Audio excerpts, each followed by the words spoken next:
Hey guys, मेरा नाम है आरिफ और मैंने कल इम्प्रूवमेंट इन फूड रिसोर्सेज जो क्लास 9 बायोलॉजी का चैप्टर है उसका एक्सप्लेनेशन अपने यूट्यूब चैनल पे अपलोड किया है।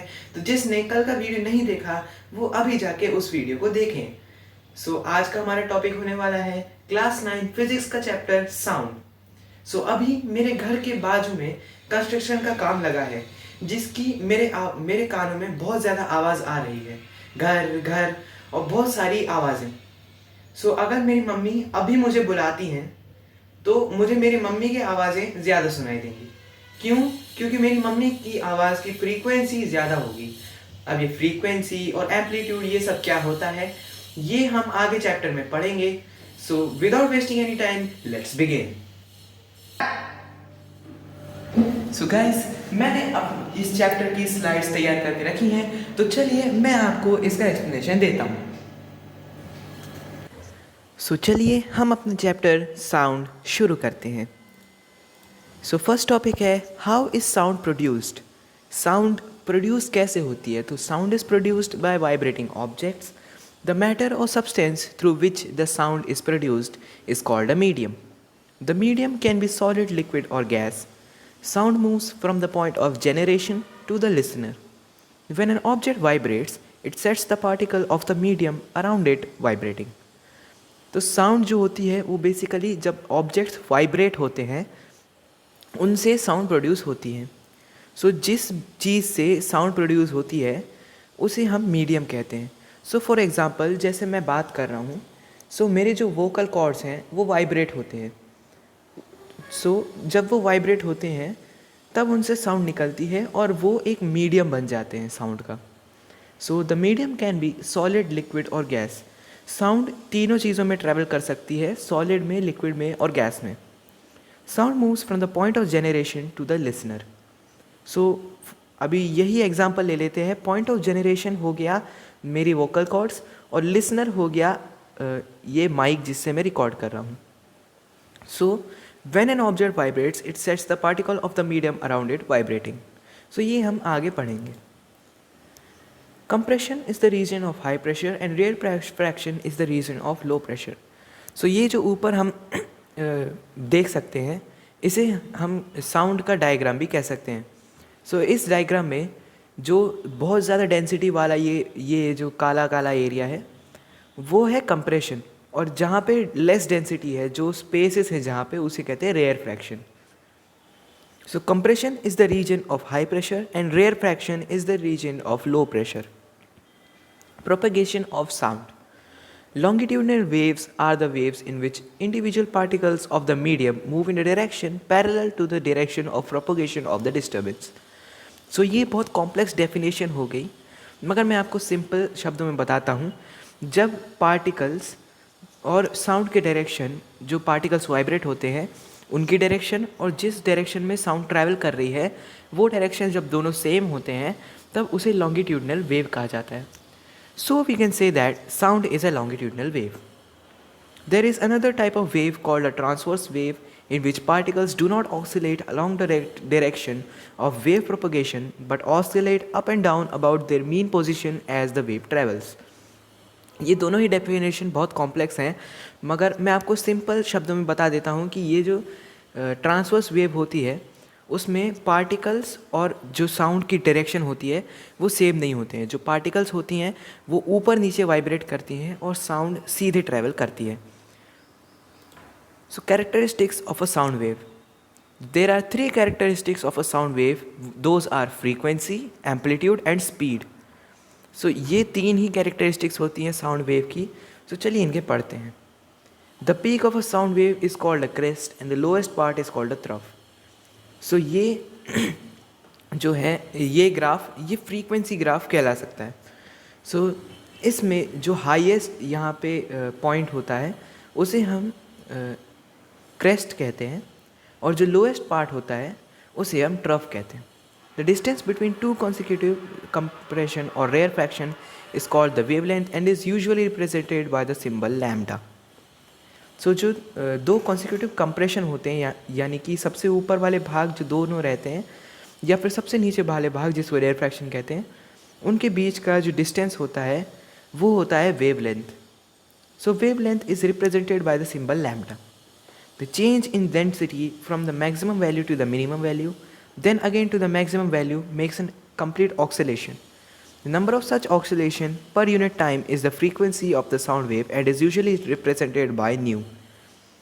So जो ऑसिलेशन होता है ये जो complete maximum from the maximum value to the minimum value, यानी कि एक क्रेस्ट से एक ट्रफ तक फिर वापस क्रेस्ट तक, वो एक ऑक्सीलेशन होता है साउंड वेव का जो रिप्रेजेंट होता है न्यू से. सो ये कुछ फॉर्मूलाज हैं जिन्हें हमें याद रखना है. सबसे पहले फ्रीक्वेंसी का फॉर्मूला होता है 1/t. वेवलेंथ का फॉर्मूला होता है lambda is equal to nu by F. Speed का होता है v is equal to nu lambda. Speed of sound in different mediums. The speed of sound in different medium depends on the temperature of the medium. The speed of sound in air is 331 meters per second at 0 degrees Celsius and 334 meters per second at 22 degrees Celsius. So जो speed of sound है वो medium के temperature पर depend होती है. जितना ज़्यादा temperature होता है उतनी ज़्यादा sound की speed होती है. So साउंड की स्पीड एयर में 331 मीटर पर सेकेंड होती है 0 डिग्री सेल्सियस में, और 334 डिग्री सेल्सियस होती है 334 मीटर पर सेकेंड होती है 22 डिग्री सेल्सियस में. Reflection of sound. Sound bounces off a solid और liquid just like light. The laws of reflection of sound are similar to that of light. Our brain needs 0.1 seconds to process any type of sound, and when the sound made by the transmitter bounces back and comes back to the transmitter after 0.1 second, then it becomes an echo. So ये echo की definition है जो थोड़ी सी complex है. मैं अभी इसको simple करके बताता हूँ. So जो sound होती है वो light की तरह ही किसी भी solid या liquid में bounce off करती है. जो sound के laws of reflection होते हैं वो लाइट के लॉस ऑफ रिफ्लेक्शन से बिल्कुल सिमिलर होते हैं. हमारा जो ब्रेन है उसे किसी भी टाइप ऑफ साउंड को प्रोसेस करने के लिए 0.1 सेकंड का टाइम चाहिए होता है. सो जब कोई भी साउंड, हमारी ही साउंड, जैसे हम पहाड़ों पे जाते हैं तो हमें एको सुनाई देती है मगर हमें एग्जैक्ट डेफिनेशन नहीं पता एको की. सो ये ही होती है कि जब हमारी साउंड जब भी पहाड़ों पर जाके रिफ्लेक्ट करके वापस हमें सुनाई देती है 0.1 सेकंड के बाद, तो वो एको होती है. 0.1 सेकंड के पहले जो भी साउंड हमारे ब्रेन तक आ जाती है वो हमारा ब्रेन प्रोसेस नहीं कर पाता और उसे रिवर्बरेशन बोलते हैं. Range of hearing. The audible range of sound for a human being is from 20 hertz to 20,000 hertz. For children under the age of 5 and some animals, it is from 20 Hz to 25,000 Hz. So जो humans के लिए audible range होती है sound की वो होती है 20 Hz से 20,000 Hz. और जो छोटे बच्चे होते हैं जिनकी एज 5 से कम होती है और कुछ एनिमल्स वो 20 Hz से 25,000 Hz तक के साउंड को सुन सकते हैं. Sounds of frequencies below 20 Hz are called infrasonic sounds or infrasound. Sound of frequencies above 20,000 Hz are called ultrasonic sounds or ultrasounds. So जो भी साउंड होती है जिनकी फ्रीक्वेंसी 20 हर्ट्ज से कम होती है, जो हमें सुनाई नहीं दे सकती, उन्हें कहते हैं इंफ्रासोनिक साउंड या इंफ्रासाउंड.